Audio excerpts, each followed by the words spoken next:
பண்ணுவான், திடீர்னு பார்த்து சிரிப்பான். என்னடா நம்ம பிள்ளைக்கு ஏதோ ஆயிடுச்சுன்னு நினைக்க கூடாது, போன்ல பார்த்து சிரிச்சம்பான். போனே தான் எப்போது பார்த்தாலும் அந்த போனும் கையுமா தான் இருப்பான்.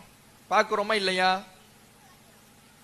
ஒரு காலத்திலே குனிந்த தலை நிமிராத பிள்ளைகள் என்றால் நல்ல பிள்ளைகளுக்கு இலக்கணமா சொல்லப்பட்டுச்சு. பொண்ணு பாக்குறவங்க மாப்பிள்ளை பாக்குறவங்க குனிஞ்ச தலை நிமிராத பிள்ளையா பாருங்க அப்படின்னாங்க. இன்னைக்கு குனிஞ்ச தலை நிமிராத பொண்ணுனா என்ன? போனை பாக்குற பொண்ணு தான் குனிஞ்ச தலை நிமிராத பொண்ணு. அவ கட்டிக்கிட்ட அவன் வாழ்க்கை என்ன ஆகும்? அவ்வளவுதான், முடிஞ்சு. அவன் இன்னைக்கு குனிஞ்ச தலை நிமிராத பொண்ணுங்கிற இலக்கணமே மாறிடுச்சு, ட்ராக்கே மாறிடுச்சு. அப்ப இன்றைக்கு இளம் பெண்களாக இருந்தாலும் சரி, இளம் ஆண்களாக இருந்தாலும் சரி, அவர்களிடத்தில் இந்த போனுடைய பயன்பாடு என்பது அபரிமிதமாக இருக்கிறது. உலகமே அதுதான் உட்கார்ந்து இருக்கிறாங்க, தங்களுடைய ஒட்டுமொத்த நேரத்தையும் செலவழிக்கிறாங்க.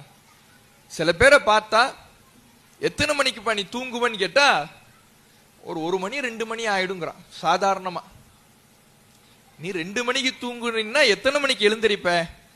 ஒரு 9 மணி ஆயிடும். அது எதுக்காக? காலேஜ் ஸ்கூலுக்கு போறதுக்காக.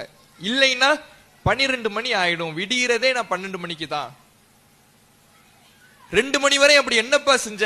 படிச்சியா? ஏதாவது அறிவை வளர்த்துக்கிட்டியா? இல்ல, போனு பார்த்துக்கிட்டு இருந்தேன். சரி, போன்ல அப்படி என்னதான் பார்த்தேன்?